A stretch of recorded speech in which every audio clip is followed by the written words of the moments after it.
गौरांग महाप्रभु उच्च विद्यालय 34तम वार्षिक क्रीड़ा उत्सव अनुष्ठित। सुकिंदा ब्लॉक अंतर्गत आंपलबा पंचायत रे थिबा गौरांग महाप्रभु स्कूल 34तम क्रीड़ा उत्सव अनुष्ठित हो जाइछि। प्रत्येक वर्ष भली ए वर्ष मध्य खेल अनुष्ठित हो जाइछि। प्रथमे क्रीड़ा मसाला धरी स्कूल पिलामानक सहित शिक्षक माने पाख गाँ परिक्रमा करी खेल आरंभ करथिले। एही खेल रे स्कूल सबु पिला भाग नियंती।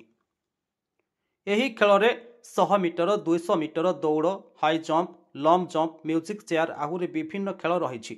एही खेल उत्सव को सरस सुंदर करने पई पिलामानक द्वारा नाच गीत परिवेषण करा जाय थाए। क्रीड़ा शिक्षकों प्रत्येक तत्पादन रे छात्र छात्री माने विभिन्न खेल रे भाग नैथिले। आमे प्रतिज्ञा करू जे आम व्यवस्थापक मानकर निष्पत्ति विधायन चित्तर ग्रहण करिबु ओ विचारक मानकर मतामत आम शेष और चूड़ांत क्रीडानुष्ठान समस्त आईन कानून श्रृंखला को सहजरे ग्रहण कर तदनुसार कार्य करू। जय हिंद।